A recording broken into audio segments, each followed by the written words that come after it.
اللہ تعالیٰ قرآن کریم کے پہلے پارے پہ دوسرے تیسرے چوتھے 30ویں پارے تک اللہ تعالیٰ کیا کہہ رہا ہے، اور اگر تم معنی مطلب بھی بیان کرتے ہو تو اپنے من چاہی باتیں اس کے اندر لے کر آتے ہو۔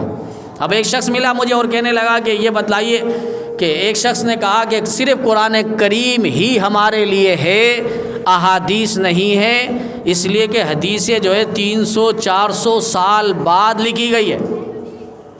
نوجوان تھا، سمجھنے کے لیے آیا تھا، اللہ تعالیٰ نے اس کے دل میں بھی بات ڈال دی کچھ کہنے کے بعد۔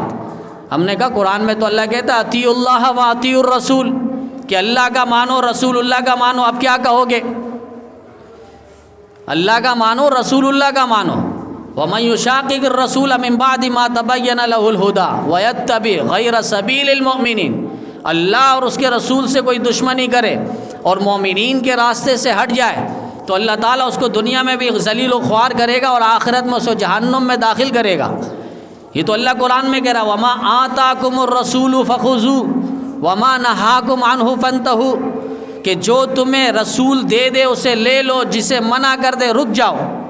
تو رسول تو دے رہا ہے، قرآن اگر علم ہے تو میرا نبی عمل ہے، قرآن اگر متن ہے تو میرا نبی اس کی تفصیل ہے، قرآن اگر مجمل ہے تو میرا نبی اس کی تفصیل ہے، قرآن اگر ترجمہ ہے تو میرا نبی مفسر ہے، اس کو کھول کھول کے بیان کر رہا ہے کہ بھئی ایک مسئلہ قرآن کریم کے اندر اللہ نے کلیات کو بیان کیا ہے اور پھر نبی علیہ السلام نے احادیث کی صورت میں جزیات کو بیان کیا ہے۔ آپ قرآن کریم اٹھائیں گے، فجر کا لفظ ہے، ظہر کا لفظ ہے، عصر مغرب عشاء کا لفظ ہے، لیکن آپ کو یہ نہیں ملے گا فجر میں کتنی رکعت ہے، آپ کو یہ نہیں ملے گا ظہر میں کتنی رکعت ہے، عصر میں کتنی رکعت ہے، مغرب میں کتنی رکعت ہے۔ آپ کو حج عمرہ اس کے مختصر طریقے آپ کو نظر آ جائیں گے۔ پھر روزہ ہے، روزے کے بارے میں اللہ تعالیٰ نے قرآن کریم کے اندر ذکر کیا ہے، لیکن روزہ کن چیزوں سے ٹوٹ جاتا ہے، کن چیزوں کو کرنا ضروری ہے، یہ ساری چیزیں آپ کو جو ہے جزیات کے طور۔ جسے صدیق کی صداقت کا اعتراف نہیں، جسے صدیق کی صداقت کا اعتراف نہیں، لاکھ سجدے کرے یہ گناہ معاف نہیں۔ اور دل میں بغض صدیق ہو، بدن پہ حج کا لباس، تیرے نصیب کے چکر ہیں یہ طواف نہیں۔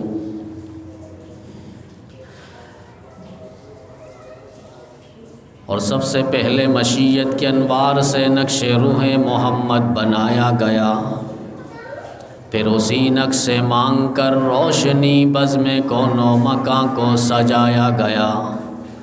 وہ محمد بھی احمد بھی محمود بھی، ذات مطلق کا شاہد بھی مشہود بھی، علم و حکمت میں وہ غیر محدود بھی، ظاہراً امیوں میں اٹھایا گیا۔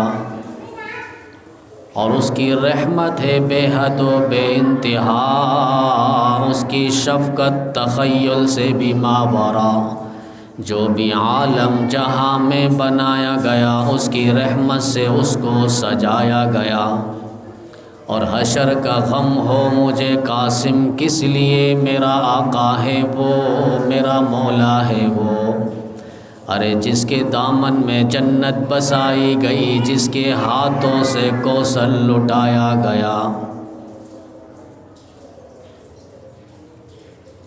یا رب صلی وسلم دائما ابدا علی حبیبک خیر الخلق کلہم، هو النبی الذی ترجى شفاعته لکل حول من الاحوال مقتحم۔ میرے واجب الاحترام قابل سے احترام دوستوں، ساتھیوں، بزرگوں، قرآن پاک کی جو آیت اور ذخیرہ احادیث میں سے جو حدیث پاک تلاوت کی گئی ہے، بارگاہ الہی میں دعا ہے مالک کائنات، خالق ارض و سماوات، قرآن و سنت کے مطابق کہنے کی اور قرآن و سنت کے مطابق عملی زندگی بسر کی توفیق عطا فرمائے۔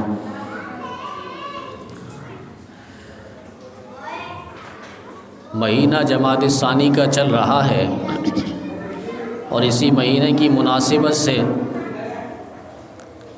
امام الصحابہ خلیفۃ الرسول، خلیفۃ المسلمین، خلیفہ بلا فصل، خلیفہ اول حضرت سیدنا ابو بکر صدیق رضی اللہ تعالی عنہ کی شان، مقام، رتبہ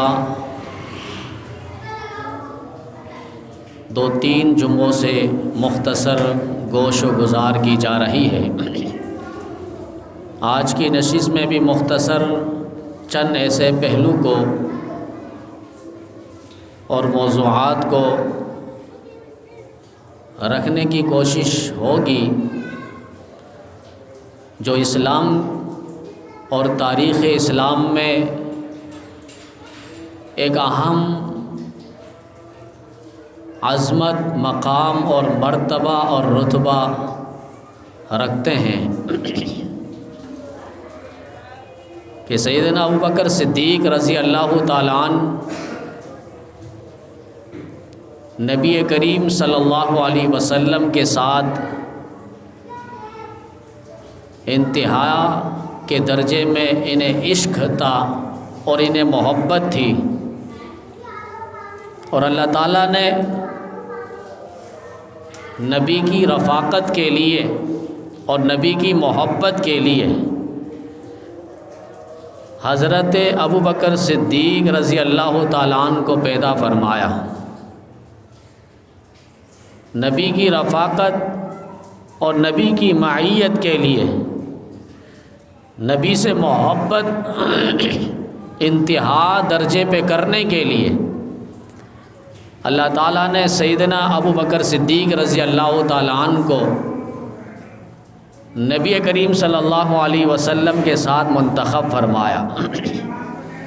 ویسے تو سارے صحابہ نبی علیہ السلام کے ساتھ محبت کیا کرتے تھے اور ان کی رفاقت رہی ہے، لیکن صدیق کی رفاقت وہ سب سے اعلیٰ، عرفہ، منفرد اور ممتاز تھی۔ صدیق کی محبت وہ سب سے اعلیٰ، جدا، منفرد اور ممتاز تھی۔ صدیق کی معیت جسے قرآن کریم میں اللہ تعالیٰ نے خود فرمایا محمد الرسول اللہ والذین معہ، کہ وہ جو ساتھ رہنے والے ابو بکر صدیق رضی اللہ تعالیٰ عنہ نبی علیہ السلام کے ساتھ رہے ہیں۔ چاہے اسلام سے پہلے کے واقعات آپ اٹھائیں، اس دور میں بھی جب نبی علیہ السلام نے ابھی اعلان نبوت نہیں فرمایا تھا، اس وقت بھی صدیق کی نبی علیہ السلام کے ساتھ رفاقت رہی ہے اور سفر رہا ہے اور دوستانہ تعلق رہا ہے۔ چاہے مکی زندگی ہو یا مدنی زندگی ہو، امن ہو یا جنگ ہو، مکہ ہو مدینہ ہو، سفر ہو، جہاد ہو، تعلیم ہو، تبلیغ ہو، ہر محاذ پہ، ہر میدان پہ، ہر جگہ پہ، ہر موڑ پہ ساتھ رہنے والے اور ساتھ نبھانے والے، ساتھ دینے والے وہ سیدنا ابو بکر صدیق رضی اللہ تعالیٰ عنہ ہے۔ مجدد الفسانی شیخ احمد سرہندی رحمۃ اللہ علیہ، جنہیں امام ربانی کہا جاتا ہے، 12ویں صدی کے بہت بڑے مجدد اور بہت بڑے ولی کامل، وہ شیخ احمد سرہندی رحمۃ اللہ علیہ سے کسی نے پوچھا صدیق کا معنی کیا ہے، تو انہوں نے کہا صدیق سایہ رسول کو کہا جاتا ہے، صدیق ظل رسول کو کہا جاتا ہے کہ انسان چلتا ہے تو ساتھ ساتھ سایہ بھی چلتا ہے، سایہ کبھی انسان سے جدا نہیں ہوتا۔ فرمایا صدیق نبی علیہ السلام کا سایہ ہے، صدیق نبی علیہ السلام کا ظل ہے۔ جس طرح نبی ساتھ تو سایہ ساتھ، جس طرح نبی ساتھ تو صدیق بھی ساتھ ہے، صدیق بھی ساتھ ہے۔ کسی نے کہا یہ ساتھ کیسا؟ تو میں نے کہا جس طرح سورج ہے، سورج سے روشنی جدا نہیں، سورج کے ساتھ درخشانی ساتھ ہے، چاند کے ساتھ چاندنی ساتھ ہے، تاروں کے ساتھ تابانی ساتھ ہے، پھول کے ساتھ خوشبو ساتھ ہے، تو نبی کے ساتھ صدیق بھی ساتھ ہے۔ اگر کسی کو مزید شک ہو تو اللہ اسے روضہ پاک لے جائے، اس کی آنکھیں وہاں کھلوائے کہ آج بھی روضہ پاک پہ نبی کے ساتھ جو استراحت فرما رہے ہیں اور جو آرام کر رہے ہیں پہلو مصطفیٰ پہ، وہ صدیق بھی آج بھی ساتھ ساتھ ہے۔ اتنے ساتھ ہیں، علامہ اقبال نے کہا تھا کہ پروانے کو شمع ہے بلبل کو پھول بس، اور صدیق کے لیے ہے خدا کا رسول بس۔ جس طرح پروانے کو شمع کی ضرورت ہوتی ہے، پروانہ شمع کے ارد گرد گھومتا رہتا ہے، اس کی پیدائش بھی وہیں، اس کی وفات بھی وہیں، وہ وہیں پر گھومتا گھومتا اپنی جان دے دیتا ہے۔ پروانہ شمع سے جدا نہیں ہوتا، پروانہ چراغ سے جدا نہیں ہوتا، پروانے کو شمع کافی ہے، ضروری ہے۔ فرمائے صدیق اسی طرح نبی کے ساتھ ساتھ رہتا ہے، نبی کی رفاقت میں رہتا ہے، نبی کی معیت میں رہتا ہے، نبی کی محبت میں رہتا ہے، اور ساتھ ساتھ رہ کر پھر جان آفرین کے بھی سپرد کر دے۔ صدیق اس سے بھی دریغ نہیں کرتا۔ کیسے کھٹن حالات ہے۔ ہجرت کا واقعہ، مکہ چھوڑ کر نبی علیہ السلام کو حکم ہو رہا ہے مدینہ طیبہ جائے، مشکل ترین مرحلہ ہے۔ کتنے لوگ یہاں سے بے گھر ہوئے ہیں، جن کے گھر بار توڑے گئے، آپ ان سے جا کر پوچھیں، بھلے وہ جس طرح بھی رہ رہے تھے، کرائے کے مکان ہی صحیح، لیکن اپنے علاقے کے اندر، اپنے دیش کے اندر، اپنے سوسائٹی کے اندر، اپنے لوگوں کے اندر، اپنے علاقوں کے اندر وہ رہ رہے تھے، اپنے پیاروں میں، یاروں میں، رشتہ داروں میں وہ رہ رہے تھے۔ اب وہ ہم سے جدا ہو گئے، کوئی کس کالونی میں چلے گئے، کوئی کس کالونی میں، اس سے جا کر آپ پوچھیں کس طرح وہ زندگی بسر کر رہے ہیں۔ ایک ہوتا سامنے، وہ ایک دوسرے کا چہرہ دیکھ کر بھی اگر پورا دن نہیں کھایا پیا، لیکن پھر بھی اس کی بھوک کچھ حد تک کم ہو جاتی، اس کی پیاس کچھ وقت تک کے لیے بجھ جاتی۔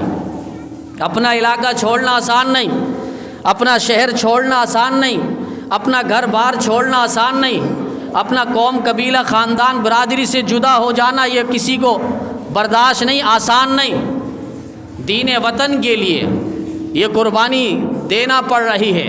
مکہ چھوڑ رہے نبی علیہ السلام، اور چھوڑتے وہ مکہ مکرمہ کو نبی علیہ السلام دیکھ کر آنسو بہا رہے ہیں، اور نبی علیہ السلام فرما رہے ہیں مکہ تیری قوم مجھے یہاں پر رہنے نہیں دیتی، مجھے یہاں سے جانا ہے، اللہ کا حکم ہو رہا ہے۔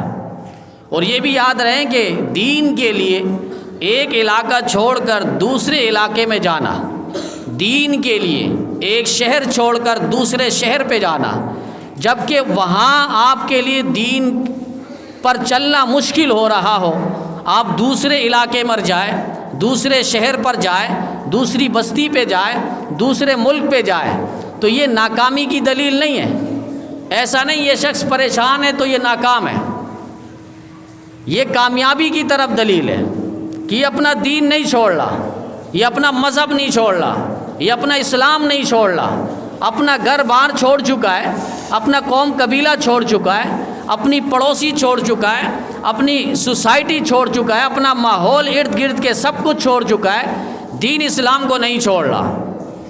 فرمایا یہ ناکامی کی دلیل نہیں، یہاں ہجرت نبی علیہ السلام فرما رہے ہیں۔ اللہ تعالیٰ نے کامیابی کی طرف واضح اشارہ فرمایا کہ یہ جو ہجرت کر رہے ہیں ان کی اللہ تعالیٰ مدد و نصرت فرمائیں گے۔ یہاں نبی علیہ السلام انتظار میں ہے کہ کب اللہ تعالیٰ کا حکم ہوگا۔ صحابہ کرام کو بھیج دیا کہ آپ لوگ ہجرت فرمائیں۔ اب نبی علیہ السلام کو حکم ہونا ہے، انتظار میں ہے، ایمرجنسی، ماحول کسی بھی وقت ناسازگار ہو سکتا ہے۔ اب آپ دیکھیں کہیں بھی ماحول خراب ہونے کو، اب پیٹرول پمپ چلے جائیں تو پیٹرول پمپ والا آگ لگنے سے پہلے اس کو بجھانے کے لیے اپنے پاس ایمرجنسی چیز رکھتے ہیں۔ ہر شخص ایمرجنسی کے لیے کوئی نہ کوئی چیز رکھتا ہے۔ عیدی سینٹر چلے جائیں، ہاسپٹل چلے جائیں، وہاں ایک گاڑی آلریڈی بیٹھی ہوگی جنہیں وہ ڈائریکٹ کال کریں گے فلاں جگہ جائیں اور مریض کو اٹھا کر لے کر آئیں، فلاں جگہ جائیں وہاں حادثہ ہو چکا ہے، آپ کی ضرورت ہے۔ وہ ایمرجنسی کال سنتے ہی وہاں فوراً بھاگیں گے اور نکلیں گے۔ یا نبی علیہ السلام ایمرجنسی کے لیے جسے ساتھ رکھے ہوئے وہ سیدنا ابوبکر صدیق رضی اللہ تعالیٰ عنہ، سفر میں نبی علیہ السلام کے ساتھ ساتھ رہے ہیں، کبھی بھی نبی علیہ السلام نے ساتھ چھوڑ کر نہیں گئے، یہاں تک کہ غزوہ تبوک کے موقع پر بھی حضرت سیدنا علی المرتضیٰ شیر خدا رضی اللہ تعالیٰ عنہ سے نبی علیہ السلام نے فرمایا آپ گھر والوں کو پیچھے دیکھیں، اہل و عیال کو آپ پیچھے دیکھیں، باقی ہم نکل رہے ہیں سفر کے لیے۔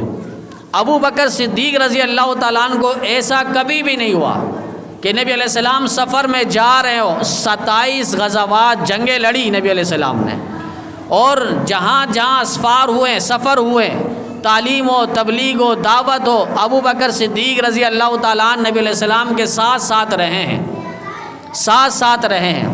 اب ہجرت کا واقعہ پیش آنے والا ہے، امانتیں نبی علیہ السلام نے حضرت علی المرتضیٰ شیر خدا رضی اللہ تعالیٰ عنہ کو دے دی اور کہا کہ مکہ والے آئیں گے ان کو یہ امانتیں ان کو دے دینا، کل کو یہ نہ کہے کہ محمد ہماری امانتیں بھی لے گیا۔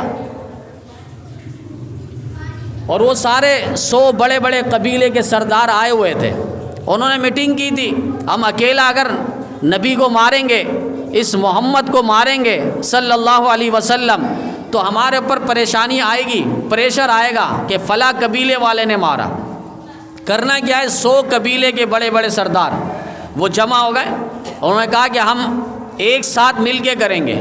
اب یہ بنو ہاشم جو ہے یہ لوگ ہمارے پاس آ نہیں سکیں گے، اگر آئیں بھی تو زیادہ سے زیادہ دیت کی بات کریں گے، ہم انہیں اونٹ دے دیں گے، پیسے دے دیں گے، ڈالر دے دیں گے، جو کچھ مانگیں گے سب کچھ ہم دے دیں گے، لیکن اس کو راستے سے ہٹانا ہے۔ لیکن جسے اللہ رکھے اسے کون چکے۔ نبی علیہ السلام ہجرت کی رات ہے اور یہاں سے نکل رہے ہیں، اللہ تعالیٰ کا حکم ہو رہا ہے، سیدنا ابوبکر صدیق رضی اللہ تعالیٰ عنہ کے گھر پر تشریف لے جا رہے ہیں۔ 2 سفر ہے، ایک سفر معراج ہے اور ایک سفر ہجرت ہے۔ وہاں پر معراج کی رات وہ بھی رات کو سفر ہے، یہاں ہجرت جو ہے وہ بھی رات کو ہے، اور وہاں معراج میں آپ دیکھیں گے فرشتوں کا سردار آ رہا ہے لینے کو، اور یہاں پر آپ دیکھیں گے ہجرت کی رات صحابہ کے سردار کے پاس امام الانبیاء جا رہے ہیں، وہاں جبریل نبی علیہ السلام کو لے کر جا رہے ہیں، فرشتوں کا سردار۔ عرش معلیٰ کی سیر ہو رہی ہے، سبع سماوات کی سیر ہو رہی ہے، سدرۃ المنتہا، بیت اللحم، بیت العزہ، بیت المعمور، جہاں ابراہیم علیہ السلام ٹیک لگا کر بیٹھے ہوئے ہیں اور وہاں استقبال ہو رہا ہے، پھر سدرۃ المنتہا، لوح محفوظ، لوح قلم، وہاں سے چلتے چلتے اللہ رب العزت کے پاس پہنچے نبی علیہ السلام۔ یہاں جبریل لے کر جا رہے ہیں، جنت کی سواری لائیں براق، کاکا اس پر تشریف رکھیے، یہ آپ کی سواری ہے۔ وہاں ہجرت کی رات سواری نہیں، ابو بکر صدیق رضی اللہ تعالیٰ نے خود اپنا کندھا پیش کیا، آقا اس کندھے پہ سوار ہو جائیے، صدیق کا کندھا آج آپ کی سواری بنے گا۔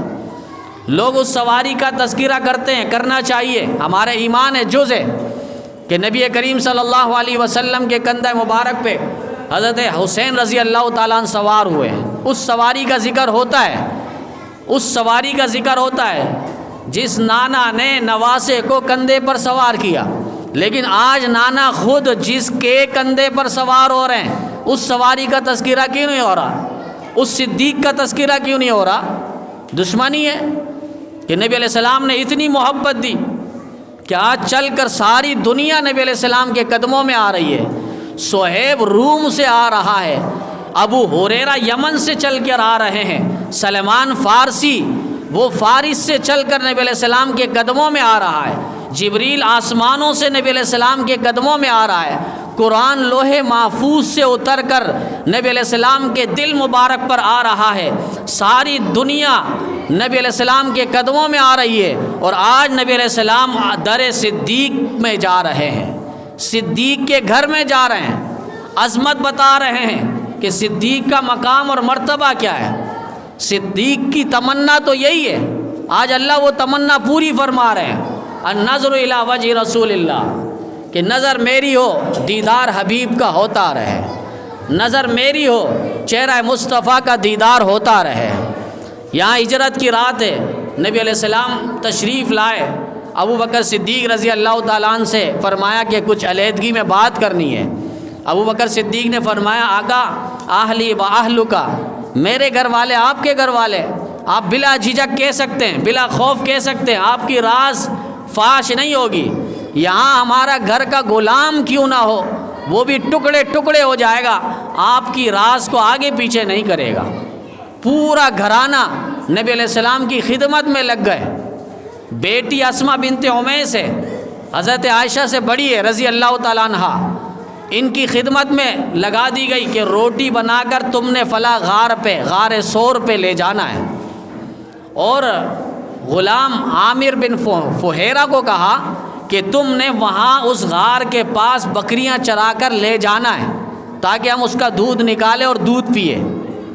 لیکن اس سے پہلے بیٹے سے کہا، عبد الرحمن سے، اور کہا کہ بیٹا تم وہاں پر آ کر مشرکین مکہ کی خبر پہنچانا کہ دن بھر کی کیا خبریں رہی ہیں ان کی۔ اور بیٹے کو کہنے کے بعد غلام کو کہا تم پیچھے آ جانا بکریوں کا ریوڑ لے کر، تاکہ میرے بیٹے کے جو قدم کے نشانات ہیں وہ انٹیلیجنس کو پتہ نہ چلے، وہ وہاں کے جو لوگ آئیں گے کھوج لگانے والے ان کو پتہ نہ چلے یہ قدم کہاں جا رہا ہے، ایسا تو نہیں وہ غار سور کی طرف لے جائے وہ قدم، پھر ہمیں وہ دیکھ لے۔ یہ صدیق کی حکمت عملی آپ دیکھیے، پہلے سے منصوبہ ہو رہا ہے۔ نبی علیہ السلام نے فرمایا نکلنا ہے، کہا نکلتے ہیں، غار سور کی طرف نبی علیہ السلام نکل پڑے۔ اور یہ بھی نبی علیہ السلام کی حکمت عملی ہے، مکہ سے مدینہ تشریف لے کر جا رہے ہیں، راستے میں آپ جب جائیں گے اللہ ہمیں لے جائے، مکہ کے راستے پہ غار سور، مدینہ کے راستے پہ غار سور نہیں ہے، مدینہ کے راستے پہ غار سور نہیں ہے، اور نبی علیہ السلام یمن سے ہوتے ہوئے یہ مدینہ طیبہ کی طرف تشریف لے کر جا رہے ہیں تاکہ انہیں معلوم نہ ہو۔ انہوں نے 100 اونٹ لالچ پر لگا دیے، اعلان کروا دیے انعام کہ جو نبی کو یا صدیق کو کسی ایک کو بھی گرفتار کر کے لائے یا سر لے کر آئے تو اسے 100 اونٹ انعام کے طور پر دیا جائے گا۔ قیمتی لوگوں کے ہی قیمت لگا کرتی ہے، جن کی قیمت ہوتی ہے ان کی قیمت لگا کرتی ہے۔ آج لوگ کہتے ہیں تمہارے لوگ جیلوں میں جاتے ہیں، ہمارے لوگ تو نہیں جاتے۔ میں نے کہا شیر کو پنجڑے میں بند کیا جاتا ہے، گدھے اور کھچر کو کوئی پنجڑے میں بند نہیں کرتا۔ تمہاری مثال ایسی ہے، مثل الذین حملوا التوراۃ ثم لم يحملوها كمثل الحمار يحمل اسفارا۔ اللہ قرآن میں کہہ رہا ہے بس تم نے کتابیں اٹھا لی کندھوں پہ، جس طرح گدھا اپنے پیٹھ پہ بوجھ اٹھا لیتا ہے، اسے پتہ نہیں، اس کے اوپر آپ قرآن مجید رکھ دو، کتابیں رکھ دو، احادیث کی کتابیں رکھ دو، اس سے اس کو کیا سروکار ہے؟ تم بس یہ کتابیں پڑھ لیتے ہو، اس پر تمہارا عمل نہیں ہے، اور تمہیں پتہ نہیں ہے اللہ تعالیٰ قرآن کریم کے پہلے پارے پہ، دوسرے، تیسرے، چوتھے، 30ویں پارے تک اللہ تعالیٰ کیا کہہ رہا ہے۔ اور اگر تم معنی مطلب بھی بیان کرتے ہو تو اپنے من چاہی باتیں اس کے اندر لے کر آتے ہو۔ اب ایک شخص ملا مجھے اور کہنے لگا کہ یہ بتلائیے کہ ایک شخص نے کہا کہ صرف قرآن کریم ہی ہمارے لیے ہے، احادیث نہیں ہے، اس لیے کہ حدیثیں جو ہے 300-400 سال بعد لکھی گئی ہے۔ نوجوان تھا، سمجھنے کے لیے آیا تھا، اللہ تعالیٰ نے اس کے دل میں بھی بات ڈال دی کچھ کہنے کے بعد۔ ہم نے کہا قرآن میں تو اللہ کہتا ہے اطیعوا اللہ و اطیعوا الرسول، کہ اللہ کا مانو رسول اللہ کا مانو، اب کیا کہو گے؟ اللہ کا مانو رسول اللہ کا مانو۔ وَمَن يُشَاقِقِ الرَّسُولَ مِن بَعْدِ مَا تَبَيَّنَ لَهُ الْهُدَى وَيَتَّبِعْ غَيْرَ سَبِيلِ الْمُؤْمِنِينَ، اللہ اور اس کے رسول سے کوئی دشمنی کرے اور مومنین کے راستے سے ہٹ جائے تو اللہ تعالیٰ اس کو دنیا میں بھی ذلیل و خوار کرے گا اور آخرت میں اسے جہنم میں داخل کرے گا۔ یہ تو اللہ قرآن میں کہہ رہا وَمَا آتَاكُمُ الرَّسُولُ فَخُذُوهُ وَمَا نَهَاكُمْ عَنْهُ فَانْتَهُوا، کہ جو تمہیں رسول دے دے اسے لے لو، جسے منع کر دے رک جاؤ۔ تو رسول تو دے رہا ہے، قرآن اگر علم ہے تو میرا نبی عمل ہے، قرآن اگر متن ہے تو میرا نبی اس کی تفصیل ہے، قرآن اگر مجمل ہے تو میرا نبی اس کی تفصیل ہے، قرآن اگر ترجمہ ہے تو میرا نبی مفسر ہے، اس کو کھول کھول کے بیان کر رہا ہے کہ بھئی ایک مسئلہ قرآن کریم کے اندر اللہ نے کلیات کو بیان کیا ہے، اور پھر نبی علیہ السلام نے احادیث کی صورت میں جزیات کو بیان کیا ہے۔ آپ قرآن کریم اٹھائیں گے، فجر کا لفظ ہے، ظہر کا لفظ ہے، عصر مغرب عشاء کا لفظ ہے، لیکن آپ کو یہ نہیں ملے گا فجر میں کتنی رکعت ہے، آپ کو یہ نہیں ملے گا ظہر میں کتنی رکعت ہے، عصر میں کتنی رکعت ہے، مغرب میں کتنی رکعت ہے۔ آپ کو حج عمرہ اس کے مختصر طریقے آپ کو نظر آ جائیں گے، پھر روزہ ہے، روزے کے بارے میں اللہ تعالیٰ نے قرآن کریم کے اندر ذکر کیا ہے، لیکن روزہ کن چیزوں سے ٹوٹ جاتا ہے، کن چیزوں کو کرنا ضروری ہے، یہ ساری چیزیں آپ کو جو ہے جزیات کے طور پر قرآن کریم میں نظر نہیں آئیں گے۔ اس کے لیے آپ کو احادیث کا دروازہ کھٹکھٹانا پڑے گا، نبی علیہ السلام کی عملی زندگی کو دیکھنا پڑے گا۔ جب وہ ساری باتیں رکھی گئی تو انہوں نے کہا کہ واقعی اب میرا دماغ کھلا ہے، اور کچھ لوگ ایسے جال بچھا رہے ہیں۔ اب تو سوشل میڈیا کا زمانہ ہے، جن کے پاس پیسے ہیں، دولت ہے، کیمرے، وہ لوگ لگاتے ہیں، اور بس یہ اپنی باتیں، اپنی من چاہی باتیں قرآن کریم کے ایک لفظ کو لے کر بس اسی پر ہی اپنی دکانیں چمکانے کے لیے بیٹھ جاتے ہیں۔ تو پھر قرآن کریم میں 3 آیتوں پہ جا کے اللہ تعالیٰ نے شراب پر مہر لگائی ہے، 3 آیتوں پہ جا کے۔ پہلی آیت پہ اللہ تعالیٰ نے فرمایا یا ایھا الذین آمنوا لا تقربوا الصلاۃ وانتم سکارا، ایمان والو نماز کے قریب مت جاؤ اس حالت میں جب تم نشے کی حالت میں ہو، یعنی نشے کی حالت میں ہو تو نماز کے قریب مت جاؤ۔ نشہ، نماز اگر نہیں ہے قریب تو بے شک تم نشہ کرو۔ اس سے تو یہ ثابت ہو رہا ہے، کوئی یہ آیت پکڑے اپنی دکانیں چمکائے کہ بھئی ابھی نماز کا وقت نہیں ہے، میں شراب پی سکتا ہوں، تو وہ تو یہ دلیلیں قائم کرے گا، اس کے سامنے تو یہ آیت ہے۔ پھر دوسری آیت کوئی پکڑ لے اور کہے کہ وَيَسْأَلُونَكَ عَنِ الْخَمْرِ وَالْمَيْسِرِ قُلْ فِيهِمَا اسْمٌ كَبِيرٌ وَمَنَافِعُ لِلنَّاسِ، اے پیغمبر یہ آپ سے شراب کے بارے میں، جوئے کے بارے میں پوچھتے ہیں تو ان کو کہہ دیں کہ یہ نقصان ہے، گناہ ہے، لیکن فائدہ بھی ہے۔ اب وہ کہ نقصان کی طرف میں نہیں جاتا، میرا ذہن صحیح ہے، میری نیت صحیح ہے، میرا ارادہ صحیح ہے، میں جو ہے اس سے فائدہ حاصل کرنا چاہوں گا، جسم کے لیے بہت فائدہ ہے، میں اس کے فائدے کے لیے، کھانسی کے لیے استعمال کروں گا۔ وَمَنَافِعُ لِلنَّاسِ، اب یہ نفع کی چیز کی آیت پر اپنی نظر ٹکا کر بیٹھ جائے اپنی دکان چمکانے کے لیے اور کہے کہ بس اس میں تو یہ ثابت ہے۔ بھئی آپ تیسری آیت پہ آئے ہیں۔ عرب کا ماحول ایسا تھا کہ شراب ان کی گھٹی سے نکالنا بڑا مشکل تھا۔ بچے جو ابھی دنیا میں آتے ہیں ان کو بھی گھٹی پر وہ لوگ شراب پلایا کرتے تھے، تو اللہ تعالیٰ نے بتدریج آہستہ آہستہ ان کے دلوں سے اس طرح نکالا کہ نماز ہو تو نہیں پیو، پھر کہا کہ گناہ بھی ہے بچو، پھر اس کے بعد اللہ نے ڈائریکٹ کہا انما رجس من عمل الشیطان فاجتنبوہ لعلکم تفلحون، یہ شیطانی عمل ہے، شیطانی کرتوت ہے، شیطانی حرکت ہے، لہٰذا اس شراب سے اور جوئے سے اپنے آپ کو بچاؤ تاکہ تم کامیاب ہو جاؤ۔ تو یہ قرآن کریم کی آیتیں ہیں، اور یہ سوشل میڈیا کا زمانہ ہے، لوگ اپنی دکانیں چمکاتے ہیں۔ کوشش کریں جہاں جہاں آپ رہتے ہیں، جس جس محلے میں، جس جس مسجد کے ساتھ آپ ٹچ ہیں، وہاں کسی بھی عالم دین کے ساتھ واسطہ اور رابطہ لازمی رکھیں۔ کوئی بھی مسئلہ ہو آپ مسئلہ رکھنے کی کوشش کریں، کیونکہ جان سے زیادہ ایمان کی حفاظت ضروری ہے۔ جہاں ڈاکٹر ضروری ہے وہاں عالم بھی ضروری ہے۔ ڈاکٹر ہماری مریض بیماری کو دیکھے گا، علاج کرے گا تاکہ ہمارا جسم صحیح چلے، اور عالم جو نفس چیک کرے گا تاکہ ہمارا ایمان محفوظ رہے، اور ایمان جان سے زیادہ قیمتی ہے۔ جان چلی گئی تو چلی گئی، ویسے بھی جانا ہے، لیکن ایمان چلا گیا تو نہ قبر میں سکون، نہ حشر میں سکون، نہ پھر اور آگے مقام میں سکون ملے گا۔ تو یہ صدیق ہے جس کی رفاقت نبی علیہ السلام کے ساتھ ساتھ رہی، نبی کی محبت میں اتنا فنا ہو چکا تھا، اتنا فنا ہو چکا تھا، جب ہجرت کی رات جا رہے ہیں تو صدیق کبھی دائیں کبھی بائیں، کبھی آگے کبھی پیچھے، نبی علیہ السلام دیکھ کر حیران ہیں، صدیق یہ کیا ماجرا، احیاناً یمشی، کبھی آپ چل رہے ہو آگے کبھی پیچھے، کبھی دائیں کبھی بائیں، یہ کیا ماجرا ہے؟ کہ آقا میرے دل میں ایسا اچانک خیال آتا ہے کوئی آپ کے دائیں طرف نہ آ جائے جو آپ پر حملہ آور ہو، صدیق پر پہلا حملہ ہو جائے، میں پھر دل میں خیال آتا ہے کوئی آگے سے آپ پر حملہ نہ کرے، میں آگے بڑھ جاتا ہوں، پھر میرے دل میں خیال آتا ہے کوئی آپ کے الٹے طرف بائیں طرف نہ آ جائے، وہاں سے آپ پر حملہ نہ کرے۔ اسی لیے علماء نے فرمایا اگر کوئی بھی نہ ہوتا نا، ایک صدیق لے کر آتا ایمان، تو نبی کی حفاظت کس طرح کرنا ہے یہ صدیق کر کے دکھاتا، اور کر کے دکھایا ہے۔ وہ صدیق اکیلا ہی نبی علیہ السلام کا محافظ رہا ہے۔ والذین معہ، اللہ کہہ رہا ساتھ ساتھ رہنے والے، ساتھ ساتھ صدیق اکبر۔ تفسیر کبیر کے اندر علامہ فخر الدین رازی رحمۃ اللہ علیہ نے بسم اللہ الرحمن الرحیم کے ترجمے اور تفسیر پہ ایک واقعہ لکھا ہے وہ واقعہ یہ کہ نبی علیہ السلام نے ایک موقع پہ ابو بکر صدیق رضی اللہ تعالیٰ عنہ سے فرمایا کہ انگوٹھی بنا کر لے کر آؤ. وہ نبی علیہ السلام خط مبارک لکھتے تو اس پہ انگوٹھی کی مہر لگاتے تھے.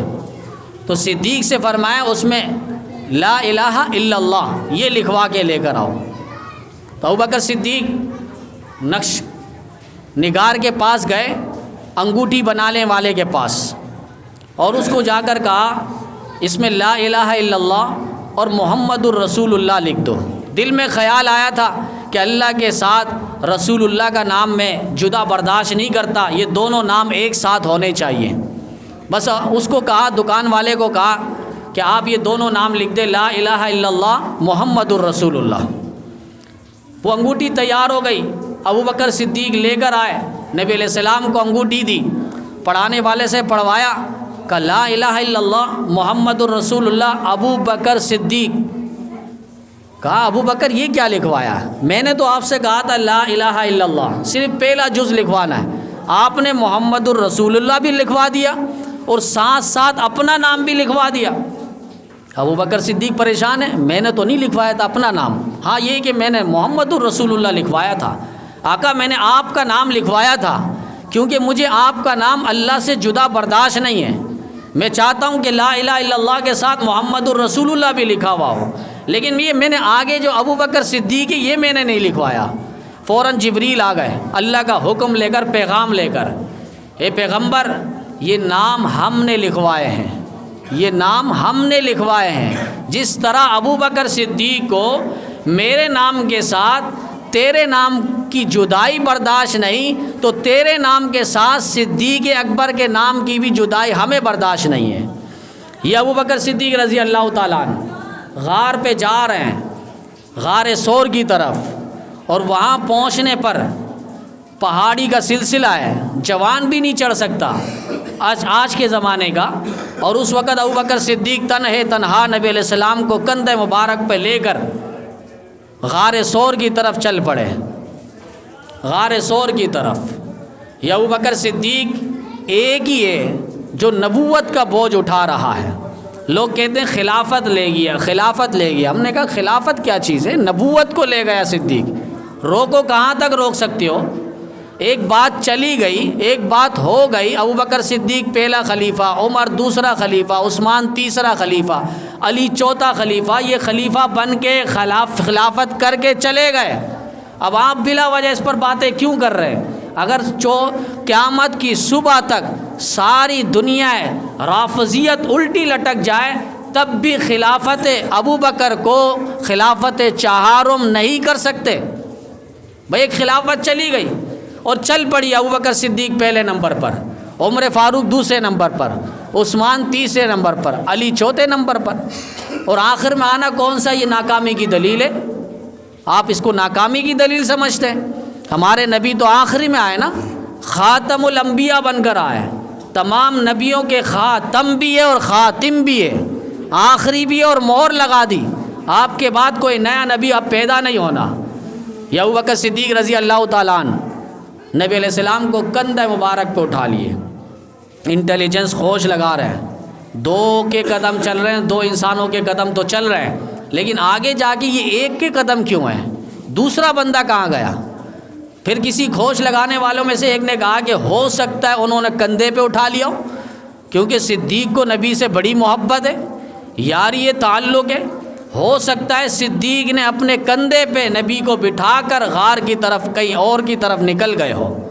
یہ وہ لوگ بھی جان رہے ہیں. ابو بکر صدیق رضی اللہ تعالیٰ عنہ وہاں آپ دیکھیں گے سیدنا اسماعیل علیہ السلام، حضرت ابراہیم علیہ السلام کے لخت جگر. تقریباً اسرائیلی روایات اگر دیکھیں گے تو 6000 سال پہلے، نبی علیہ السلام کا زمانہ 1450 سال جو ابھی اس وقت ہے، اور پھر نبی علیہ السلام سے پیچھے حضرت عیسیٰ علیہ السلام کا دور یہ 600 سال ہے. پھر حضرت عیسیٰ علیہ السلام سے پہلے اسماعیل علیہ السلام یہ تقریباً 3000 سال ہے. تو تقریباً یہ سارے ملائے تو 5500 سال اسرائیلی روایت کے مطابق کہ سیدنا اسماعیل علیہ السلام کو پانی نہیں مل رہا، چھوٹے بچے ہیں، ماں ادھر بھاگ رہی ہے ادھر بھاگ رہی ہے، اور بچہ جس طرح چھوٹا بلکتا ہے پیاس اور بھوک کی شدت میں، وہ ایڑیاں ہلانے لگے تو اللہ تعالیٰ نے ان کے ایڑی کے نیچے سے آب زمزم کو نکالا، زمزم پانی کو۔ اور زمزم کی یہ خاصیت ہے، پورا سال آپ اس کو بند کر کے بھی کسی بوتل کے اندر رکھیں گے، رنگ بو ذائقہ اس میں کوئی بدلے گا نہیں، اس کے اندر کوئی تبدیلی نہیں آئے گی۔ یہ زمزم پانی ہے۔ وہاں ابو بکر صدیق، یہاں ایک نبی کی ایڑی لگ رہی ہے تو پانی میں تبدیلی نہیں ہو رہی، وہاں ابو بکر صدیق نبی علیہ السلام کو لے کر جا رہے ہیں، نبی علیہ السلام کی ایڑی مبارک ابو بکر صدیق کے سینہ مبارک پہ، جس نبی کے ایڑی مبارک صدیق کے سینے پہ جہاں دل ہے، جہاں ایمان ہے، جہاں دل ہے، جہاں ایمان ہے، اولئک کتب فی قلوبہم الایمان وزینہ فی قلوبکم وقرہ الیکم الکفر والفسوق والعصیان۔ اللہ تعالیٰ نے ان کے دلوں میں ایمان کو لکھ دیا ہے، ایمان کو لکھ دیا ہے۔ اللہ قرآن میں کہہ رہا ہے، دنیا رافضیت آ جائے، الٹی لٹک جائے، ان کو ایمان سے کہاں باہر نکال سکتے ہیں؟ کہتے ہیں کہ ابو بکر مومن نہیں ہے، ابو بکر جنتی نہیں ہے۔ او بھائی، ابو بکر نے جنت خریدی ہے، جنت خریدی ہے۔ مسجد نبوی کا جو حصہ ہے اور حجرہ عائشہ ہے جہاں نبی علیہ السلام آرام کر رہے ہیں، یہ حجرہ عائشہ، اور ما بین بیتی و منبری روضۃ من ریاض الجنہ، جہاں نبی علیہ السلام کے روضہ پاک کے اوپر لکھا ہے کہ میرا منبر اور گھر کا جو حصہ ہے، درمیانی حصہ، یہ جنت کے ٹکڑوں میں سے ایک ٹکڑا ہے۔ یہ نبی علیہ السلام ارشاد فرما رہے ہیں، اور ابو بکر صدیق نے ہی اس جگہ کو خریدا ہے۔ تو پتہ چلا جنت کو خریدنے والے ابو بکر صدیق ہے۔ تم کہہ رہو کہ ابو بکر صدیق جنتی نہیں ہے؟ یہ کہانی بنانے کی اور گھڑانے کی ضرورت نہیں ہے۔ ابو بکر صدیق رضی اللہ تعالیٰ عنہ وہ فطرتاً مسلمان ہے اور پیدائشی جنتی ہے۔ والذی جاء بالصدق وصدق به اولئک هم المتقون۔ یہ ابو بکر صدیق رضی اللہ تعالیٰ عنہ غار پر پہنچ رہے ہیں، اور غار کے اندر صفائی کرنے کے بعد اپنی پگڑی مبارک کو اتار کر سوراخوں کو بند کیا، یہاں تک کہ قمیص کو اتار کے پھاڑ کے ابو بکر صدیق نے سارے سوراخوں کو بند کیا، اور ایک سوراخ باقی رہ گیا تھا، ابو بکر صدیق نے ایڑی وہاں پر رکھ دی۔ یہاں لوگ کس سے کہانیاں بناتے ہیں، ایک زمانے میں ہم بھی سن رہے تھے کہ ابو بکر صدیق رضی اللہ تعالیٰ عنہ کے ایڑی میں ایک سانپ نے ڈسا تھا، اور وہ سانپ جو عاشق تھا وہ نبی کو دیکھنے کے لیے اس غار پہ چھپا ہوا تھا، نبی کو دیکھنے کے لیے۔ یہ کیسا عاشق ہے، یہ کیسا محب ہے جو نبی کو دیکھنے کے لیے نبی کے یار پر نشانہ کر رہا ہے، ڈس رہا ہے اور ڈنگ مار رہا ہے؟ یہ کسی صورت میں عاشق رسول ہی نہیں ہو سکتا۔ جس کے دل میں ابو بکر صدیق کی محبت نہیں، لاکھ دعوے کرے، وہ ایمان میں کامل نہیں ہے، ایمان ہی نہیں ہے۔ شاعر نے کہا تھا نا، جسے صدیق کی صداقت کا اعتراف نہیں، لاکھ سجدے کرے یہ گناہ معاف نہیں۔ دل میں بغض صدیق ہو، بدن پہ حج کا لباس، ابے تیرے نصیب کے چکر ہیں، یہ طواف نہیں، کچھ بھی نہیں ہوگا۔ یہاں غار کی صفائی ہو رہی ہے، صفائی کے بعد نبی علیہ السلام تشریف لا رہے ہیں۔ علماء نے نقطہ نکالا اور کہا کہ جب دل پہ ابو بکر صدیق اتریں گے، یہ دل کو صاف کیا جائے گا، ابو بکر کی محبت آئے گی، تب نبی علیہ السلام اندر داخل ہوں گے۔ جس طرح غار کی صفائی ہوئی، ابو بکر پہلے آئے تاکہ اس کے اندر موذی جانور، کیڑے مکوڑے، حشرات الارض، ان کو صاف کریں، اور اس کے بعد نبی علیہ السلام کو تشریف کے لیے دعوت دیں۔ فرمایا ایمان کو پہلے ابو بکر کی محبت سے لبریز کرو، پھر نبی علیہ السلام کی محبت دل کے اندر آئے گی۔ یہ سانپ عاشق رسول نہیں تھا۔ کسی نے کہا کہ عاشق رسول تو نہیں، وہ جن تھا۔ تو ہم نے کہا جن کو کیا غیب کا علم ہے، غیب کی خبر ہے کہ جن کو معلوم تھا کہ وہ نبی علیہ السلام اس غار پہ آئیں گے، وہاں آ کر وہ ٹھہرا رہا تو وہیں چلا جاتا نا وہ جن، اس کو معلوم نہیں؟ قُلْ أُوحِيَ إِلَيَّ أَنَّهُ اسْتَمَعَ نَفَرٌ مِّنَ الْجِنِّ فَقَالُوا إِنَّا سَمِعْنَا قُرْآنًا عَجَبًا۔ وفود آتے تھے، جماعتیں آتی تھی نبی علیہ السلام کے پاس جنوں کی، اور نبی علیہ السلام سے قرآن سنا کرتے تھے اور ایمان لاتے تھے، پھر چلے جاتے تھے۔ ابن مسعود رضی اللہ تعالیٰ عنہ کے ایک موقع پہ نبی علیہ السلام ساتھ لے گئے اور دائرہ کھینچا اور کہا کہ اس دائرے کے اندر آپ نے کھڑا رہنا ہے، آگے پیچھے نہیں ہلنا، نکلنا نہیں اس دائرے سے، ورنہ پھر مجھے ملو گے نہیں۔ نبی علیہ السلام آگے تشریف لے گئے، اندھیرا زیادہ ہوا، ادھر ادھر سے آوازیں آنے لگی۔ اب ابن مسعود سمجھ گئے اور کہا کہ نبی علیہ السلام نے جو مجھے فرمایا تھا تو میں اسی پر عمل کروں گا۔ آوازیں بہت آ رہی تھیں، لوگ نظر نہیں آ رہے۔ کچھ وقت کے بعد نبی علیہ السلام آئے اور ان کو باہر نکالا اور نبی علیہ السلام نے فرمایا کہ جنوں کے وفود آئے تھے، جماعتیں آئی تھی، میں ان کو دعوت دینے کے لیے، قرآن سنانے کے لیے گیا ہوا تھا۔ تو یہ جن بھی وہیں چلا جاتا نا، غار سور کے اندر کیا کر رہا ہے یہ؟ تو یہ من گڑک قصے کہانی ہے، اس کا حقیقت سے کوئی تعلق نہیں ہے۔ تو ابوبکر صدیق رضی اللہ تعالیٰ عنہ نبی علیہ السلام کو غار پہ پاؤں پھیلا دیے اور نبی علیہ السلام نے سر مبارک رکھا اور آرام کرنے لیٹ گئے۔ آج اللہ تعالیٰ وہ تمنا صدیق کو پورا فرما رہے ہیں۔ صدیق آرزو تھا نا، تمنا تھی نا کہ نبی علیہ السلام کا چہرہ دیکھتا رہوں، اور بھی دیکھتے تھے، صحابہ بھی دیکھتے تھے، مسجد نبوی میں دیکھتے تھے، مکہ مکرمہ میں بیت اللہ میں دیکھتے تھے، مسجد نبوی کے صحن پہ نبی علیہ السلام کو روتے ہوئے دیکھتے تھے، بدر میں دیکھتے تھے، احد میں دیکھتے تھے، نبی علیہ السلام کو ہر مقام پہ گھر میں بھی دیکھا گیا۔ لیکن آج وہ صدیق جو تنہا دیکھ رہا ہے، تنہا، سارے وہ جنہوں نے دیکھا ہے، صدیق وہ جو آج بھی دیکھ رہا ہے، صدیق آج بھی دیکھ رہا ہے، روضہ پاک پہ، پہلو مصطفیٰ پہ آرام کر رہے ہیں، اور جو رخ ہے نبی علیہ السلام کی طرف اور بیت اللہ کی طرف۔ یا ابوبکر صدیق رضی اللہ تعالیٰ عنہ النظر الی وجہ رسول اللہ، کہ نظر میری ہو اور چہرہ اے پیغمبر آپ کا ہو۔ یہ غار سور کا واقعہ، اور غار سور سے نبی علیہ السلام مکہ مکرمہ کی طرف، مکہ مکرمہ سے مدینہ طیبہ کی طرف ہجرت فرما کے جا رہے ہیں۔ تو یہ ہجرت کا جو واقعہ ہے، یہ در حقیقت قربانیوں کا واقعہ ہے، قربانیوں کا واقعہ ہے کہ انسان قربانی دے دین کے لیے، ایک شہر کو دوسرے شہر کی طرف چلا جائے۔ اگر ایک شہر میں اس کے لیے مشکل ہو دین پر عمل کرنا، دین کی دعوت دینا، تو دوسرے شہر میں چلا جائے۔ علماء نے فرمایا اسی طرح گناہوں کو چھوڑنا بھی، یہ بھی ایک لحاظ سے قربانی ہے، یہ بھی قربانی ہے۔ آج چند منٹ کی زندگی ہے، چند منٹ کی زندگی، کتنے ایسے جنازے 2 مہینے کے اندر ہم نے دیکھیں، جو وہ بھی سمجھتے تھے ہماری تو ابھی زندگی بہت بڑی ہے، ہم نے تو ابھی باپ دادا بننا ہے، نانا بننا ہے، لیکن وہ چند ہی لمحوں کے اندر لقمہ اجل بن گئے، چند ہی لمحوں کے اندر وہ قبر کے پاتال میں اتر گئے۔ کوئی پتہ نہیں زندگی کی صبح کب شام میں تبدیل ہو جائے، زندگی کی صبح کب شام میں تبدیل ہو جائے۔ ہم آج سے ہی تہیہ کر لیں، ابھی سے ہی، کہ ہم نے گناہوں کی زندگی کو ہمیشہ کے لیے خیر آباد کرنا ہے۔ یہی ہجرت کا سبق ہے، قربانی ہے۔ جہاں دین کے لیے قربانی ہے، وہاں اپنی ذات کے لیے قربانی، ایمان کی فکر کریں۔ چند لمحوں کے لیے کب انسان یہاں سے چلا جائے۔ ایک ایکسیڈنٹ میں حادثہ ہوتا ہے، میں نے کہا کہ ٹانگ کٹ جائے، ہاتھ کٹ جائے، جسم کے اور چیتڑیاں بکھر جائے، لیکن روح کیوں نکل رہی ہے؟ روح کیوں نکل رہی ہے؟ دونوں ٹانگ کٹ کے اس کے الگ ہو جائے، روح کیوں نکل رہی ہے؟ تو جواب یہی ہوتا ہے کہ اس کا فیصلہ ہو چکا تھا، اس کا اجل ہو چکا تھا، اب اس کو زندگی ختم تھی، اب اس کو اللہ کی طرف جانا تھا، بس موقع تھا۔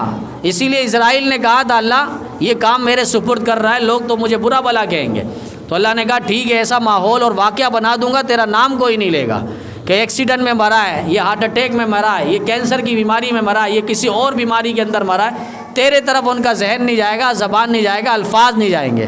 تو ابھی بھی ہمارے پاس وقت ہے کہ ہم موت سے پہلے موت کی تیاری کر لیں۔ عقل مند شخص اسی کو کہا گیا ہے، یہ نہیں کہ ہم پہلے سے گھر بار کی تیاری کریں، اعلی اولاد کی تیاری، ٹھیک ہے وہ اپنی جگہ ہے، وہ ضروریات زندگی ہے، لیکن مقصد زندگی کو سمجھنا ہے۔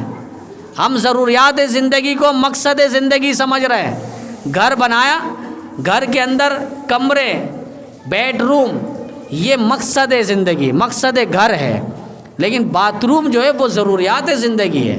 اب ایسا کوئی شخص نہیں ہے جو 10 گھنٹے باتھ روم کے اندر ہو، ہاں 10 گھنٹے وہ بیڈ روم کے اندر ہوگا، کمرے کے اندر ہوگا۔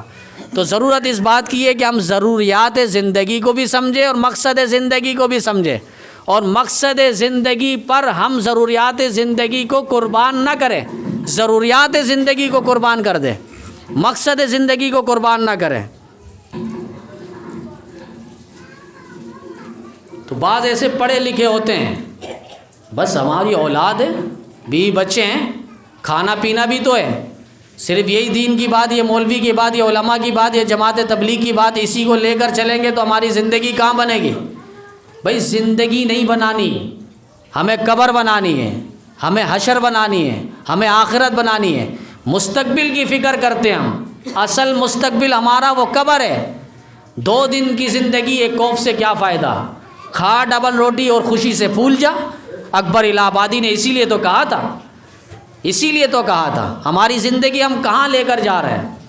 تو ضرورت اس بات کی ہے کہ بہت سے جنازے دیکھیں جو یہ سمجھ رہے تھے کہ ہم دادا پر دادا بنیں گے، ہم نانا پر نانا بنیں گے، لیکن ان کی زندگی ان کے ساتھ وفا نہیں کی. نبی علیہ السلام نے آخرت کو ترجیح دی، اور اللہ قرآن میں کہتا ہے وَلَلْآخِرَةُ خَيْرٌ لَكَ مِنَ الْأُولَىٰ. آپ کی دوسری زندگی جو آگے آئے گی وہ پہلے والی زندگی سے بہت بہتر ہے. تو ضرورت ہے کہ ہم اپنی زندگی پر کڑی نظر رکھیں اور اعمال کی طرف زیادہ سے زیادہ توجہ رکھیں، اور گناہوں کی زندگی کو ہمیشہ فراموش کرنے کی کوشش کریں. قبر سامنے رکھیں گے، حشر سامنے رکھیں گے، اللہ کے حضور پیش ہونا جب سامنے رکھیں گے تو ساری زندگی خود بخود بہتر سے بہتر ہوتی چلی جائے گی. اللہ تعالی ہم سب کو